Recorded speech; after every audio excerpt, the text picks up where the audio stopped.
beautiful people, what is going on? We are about to get into why 1% of the world's population controls 45% of the wealth. All right, let's get into it. Let's see what's going on. Okay, but inequality is inevitable, is it not? And well, that's another thing I wanted to talk to you about. Yeah. Well, let's talk about that, because I had this client who was a mathematical genius, a clinical client. He taught me a lot of things I didn't know and I hadn't learned as a statistician. And one of the things he talked to me about was the Pareto principle. And so I went and looked into that in some depth. And so I found, for example, that it's such a strange phenomenon. It's like the square root of the number of people operating in a specific discipline produce half the output. That's the law. And so if there's 1,000 scientists working on a particular, in a discipline, 30 of them publish half the papers. And you can look across, it's the same with basketball, hoops successfully managed, hockey goals scored, soccer goals scored, records produced, books written, books sold, records sold. It's like everywhere, this law, this weird square root law. Sometimes people sum that up as the 80-20 principle, but it's way that's worse. The way I heard it. Yeah, it's way worse than that. Yeah, it's way worse than 80-20. Yeah, well, it implies, for example, if you have an organization with 10,000 people, 100 of them doing half the work. Yeah. Now, if you have 10, it's 3, and that's not so bad, but at 10,000, it's 100. And you think, no way. It's like, well, if you meet some of those people who might be in that 100, you might think differently. So, and this looks like this some fundamental rule. And so you're interested in income distribution. And so what do you make of this sort of thing? Well, it reminds me of a classic paper by the late economist Sherwin Rosen, University of Chicago, called The Economics of Superstars. And he starts it out by observing 80-20 like observations by, let's look at the earnings of tennis players and look at the rank. So how much total prize money is won by tennis players and what proportion of it goes to people based on the rank? And he gets something like an 80, the top, 20 or 25 tennis players are taking in, the vast majority of the winnings. And it, record sales by musicians in various genres of musical production and whatnot. Similarly, the top ones are getting most. So he says, how can we account for this? And this, I think, should be a part of anybody's effort to explain the Pareto principle as you've defined it, or the 80-20 rule. He says, look, to produce something that people want to see, you need talent, but you also need other resources. And so it's the combination of the productivity of the talent, which is scarce and distributed in the population, and the effectiveness of their ability to command other resources, which taken together determine what they will be able to produce. That is a fact. A pure, and it's so crazy how, like, what should I say, clinical or educated something. I would like to say common sense, but common sense is not so common. But yeah, we see it all over the world. We see talent, we see hard work, we see education or experience. But I know I'm not one out of 400 people who apply for something and just doesn't get it. You know what I'm saying? Based on not being known, or them not knowing me, or not knowing who they are. Like, it's just, I don't know. Y'all come in below for me. Come in below for me and let me know. Have you ever received the opportunity without a resource? Like, just based on pure talent. Have you, pure talent, pure education, whatever, based on you yourself, without a link, have you ever received the opportunity? Just let me know. Like, just really take some thought, because some people forget that, hey, yeah, I think he did tell me about that job, or I think he did know the HR rep, like, take some thought before you answer that question and let me know. So you need a combination. So imagine one distribution would be talent, and so you need to be in, say, the top 10%, but that's not enough. You also need I don't know, you need to be in the top 10% of education, say, to be a successful research scientist. And the juxtaposition of those two curves produces a real fractional percentage, and those people are hyper qualified for that particular enterprise. And It's so they something get all like the- that. Yeah, Now, yeah. he adds another element, which is, let's take opera singers. He uses this example. Hi, this is Robert Kiyosaki, and I want to talk to you about an opportunity to learn to be an entrepreneur. So in the old days, before you had high quality sound reproduction, such that you could sit in your living room and listen to a recording of an opera singer through your speakers that produced an effect that was almost as good as being in the opera house. Before that, you had to actually go to the opera house to hear opera. Now, the opera house can only accommodate a couple of thousand people max. So the very, very, very best opera singers could still only command an audience of a couple of 100,000 people in any given performance, which leaves plenty of room for the second, third, fifth, and 30th best to be able to travel to the small towns and still make a living. But once it becomes possible for the best to record their performance and to distribute it in that way, the person sitting in the small town has a choice. Do I go to hear a 20th rate opera singer in the local hall, or do I put a recording of the best one on my device? Right. Now, often they will choose to go with the recording rather than to go to the 20th best. And that means that the top opera singers are now going to command an even greater share of the market. And the insight there is that technological change, which permits the most talented to lever their talent to a larger audience, is the key to understanding why they get so much of the take. Right. Well, so it's like the smaller the game, That's crazy. Hold on, wait, let's see what JP gonna say. the less the gain at the top. But we expand the games continually with technology, and recording is an excellent example of that. And so I guess what we hope is that we produce enough new games so that everybody can win at something. But we're still funneling a tremendous number of resources to people at the top of whatever the game is, especially as these games become big. So, Yes. and you see that well, it's really obvious with money, and people complain continually about the top 1%. But the problem is that there's a book called Big Science, Little Science that was written in about 1962, and the author escapes me at the moment, but he did exactly the same sort of analysis for the scientific literature. It's exactly the same story. So hyperdominance of a tiny minority of people. And so there's a natural, it's something like positive feedback loops too, isn't it? Because, and I've noticed this as I've become more famous, I suppose, is that you get known and so more people know you, and so more people are likely to attend to you, and then more people are willing to talk to you because you have an audience, and so that drives the expansion of the audience, and your connection network grows at the same time, and you have more resources, and so it's a bunch of positive feedback loops moving upward.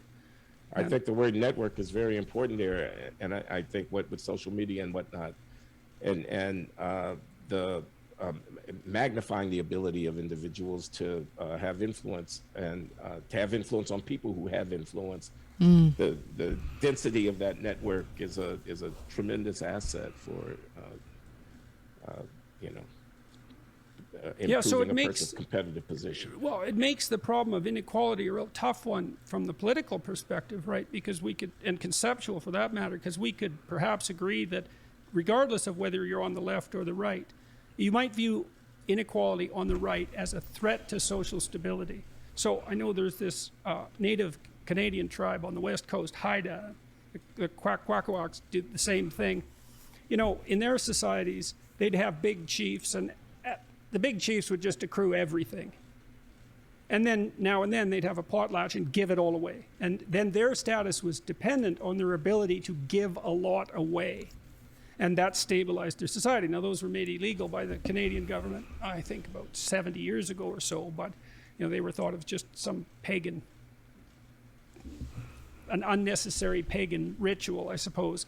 But I do believe that that was one of their so-called evolved solutions to the problem of the terrible problem of inequality, the fact that goods tend to accrue in the hands of a few.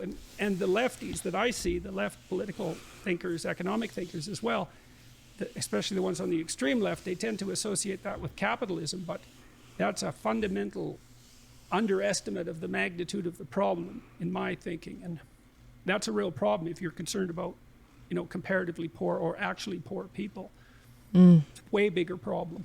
I wonder if we could apply the same kind of thinking that we use to explain why an athlete or a musician or even an entrepreneur might end up at the very right end of the distribution, garnering for themselves a great bulk of the reward.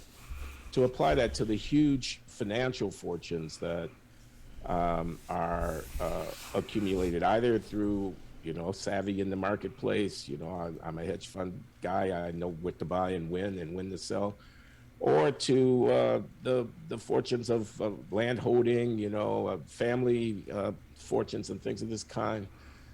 I wonder whether those simple insights extend to the institutionalized wealth generating process. Well, I think they do to some degree. I mean, I studied entrepreneurial success as a researcher for quite a long time too, because one of the personality factors that predict entrepreneurial ability is this trait openness, which is essentially creativity. And what defines creative thinkers in part is, so here's a simple creativity test, and it actually is reasonably predictive of creative capacity, both in terms of originality of thought and creative productions as assessed by experts. How many uses can you think of for a brick in 3 minutes? You got to write them down. Or even how many 4-letter words can you think of in a minute that start with C? That'll be correlated at about 0.3 or 4 with your creativity, depending on how it's measured. Very simple test. And what seems to happen is that creative people, when they think of one idea, the probability that that will trigger an associated idea is higher, especially a distally associated idea. So that likely means that creative people have more erroneous ideas as well. And then they have to, what would you say, edit them and select. But one of the things that makes creative entrepreneurs successful is that they produce a large variety of creative products, and then they throw them out in the marketplace, and most of them fail, but you just need one to hit that Pareto point, and then you're successful. So you throw, what do you do? Throw a mess at the wall and see what sticks, essentially. And most entrepreneurs, before they're successful, have had a very large number of failures. Because even if you're intelligent and creative, the probability that you'll build a product that's actually timed for the market is extremely low. Man, I think that couldn't have been said better. I mean, just simply saying failing forward. And definitely, like they say, is why 1% of the world's population controls 45% of the wealth. That means pretty much 2.5 people controls the wealth out of that's extensive. 2.5% of the population controls 100% of the wealth. So I mean, man, what does that tell you? He's exactly right. So, well, what do? Well, you create more, and that's what happens. That's what creative people are essentially biologically predisposed to do. So I think that principle, that underlying principle of positive feedback loops, and the combination of scarcity of ability and resources, I think it accounts for all those inequalities. So, the question is, what do we do about that? Well, you were saying something I found interesting a moment ago about how even a right-winger ought to be able to see that inequality unrestrained could be dangerous to the stable social order, because the losers are going to end up having to say one way or the other at the end of the day, and you better watch out, because if they don't have a stake in the system and they're feeling aggrieved and without status and dignity, they may act out in ways that are harmful. Oh, they will, especially if they're young men. Absolutely, they will. They will. And that is definitely dangerous. And so, partly we've tried to solve that, so to speak, we in the West, by trying to ensure something like equality of opportunity across a wide range of games. That's not a bad sort of meta solution, right? It's like, well, we can't predict. We know that there's going to be wild disparities in outcome, and we can't really do anything about that. But maybe we can give people something approximating an equal shot at winning some game. And that would be better for everyone too, because then we can harness their creative resources. And it isn't obvious to me. So am I hearing this correctly? What is a way for everybody to win at something? Let me know. Let me know below. Is that what he's saying?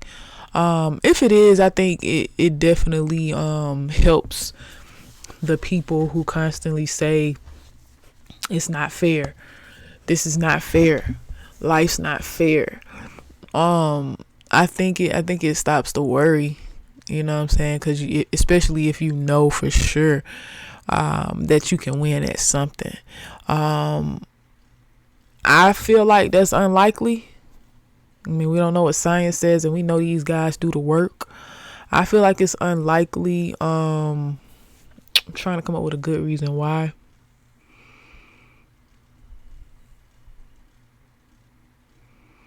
I feel like that would mean somebody has to let you win. And that doesn't happen. I mean, you even have parents who don't even let their kids win. Which I think is genius because it teaches them, to be the best they can be as they get older.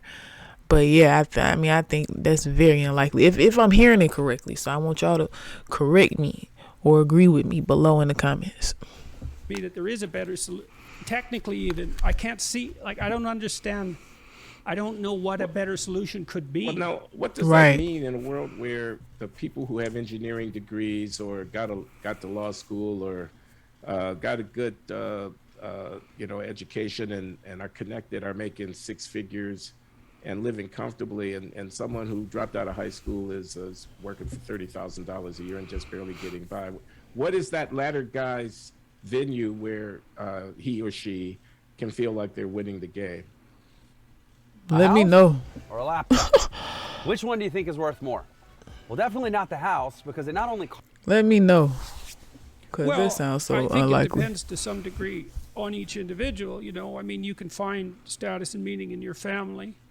You have your pursuits outside of your work. I'm not saying that money isn't a good singular marker of relative status. Okay. It's probably the best singular marker there is, but it's not the only one, right? There are diverse places where you can attain status. Mm-hmm. And so, and you can be poor and dignified. You've certainly met people like that. You can be poor and admired within your family. You can be poor and of decent or outstanding character, for that matter. And right. So, and that's not exactly a domain that's regulated socially like the economic domain, but it's not nothing. And so, and by the same token, you can sacrifice a lot of those things to economic pursuit, and then you'll have lots of money, but man, your life sucks in 50 different ways. So I don't know if that's a sufficient solution, but it's not nothing. But this is It sounds like, would you rather be rich and sad or poor and happy? I mean, I don't mean to laugh, but it's just like that's what his comment sounds like. It's answering the question too. Constantly laissez-faire, if I understand it. It's not saying the government should just withdraw and let the chips fall where they may.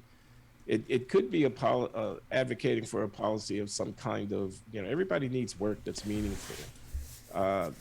Everybody needs a kind of sense of security, that they're not going to get sick and not be able to pay the bill, or they're not going to get old and not know where the next meal is coming from. Mm-hmm. Let's try to guarantee to the extent that we can. We know the world's not just perfect, and we may not be able to solve all these problems. Let's try to make sure that there's decent housing for someone that's not, so they don't have to sleep under a bridge, et cetera, et cetera. Mm-hmm. And then we can let the chips fall where they may. Yeah, well, it seems to me that societies like, the U.S. to some degree, but more specifically, I would say the Scandinavian countries, and probably Canada would more or less fall into that ballpark. We fall into a ballpark. It's a pretty bad metaphor, but that's kind of what those democratic socialist countries have tried to establish. Now, it seems to be easier to do that in a smaller country that's more homogenous in its ethnic and racial grouping, and maybe also technically it's easier with a smaller population. The U.S. is so damn big. It gets very complicated to try to do the same thing, that those smaller polities have managed. And then, of course, there's, because you might think of something like a guaranteed income. Okay. Definitely felt like that was informative. I think that was a great light debate, or a light way of communicating, to come up with a solution to inequality. You understand? I definitely like both sides. I like the questions that both have. I like the way they, were able to give examples. Definitely, it makes a lot of sense. They definitely didn't say nothing that I don't agree with. If they did anything, it was talk in a way that I can barely understand. But I absolutely love watching these to just, up my vocabulary, up my knowledge, make me want to read, the books that they read as well. Anyway, I am your girl, V-Coop, Dime Piece in the V-Coop to be exact, and you have just watched my reaction here on the Coop Troop Live. Make sure you like, comment, share, subscribe, all of that good stuff, man. Let's get these subs up so we can do longer content. Definitely comment, all of that, man. Let's continue to grow. And I thank you for coming here. Till next time, thank you for joining.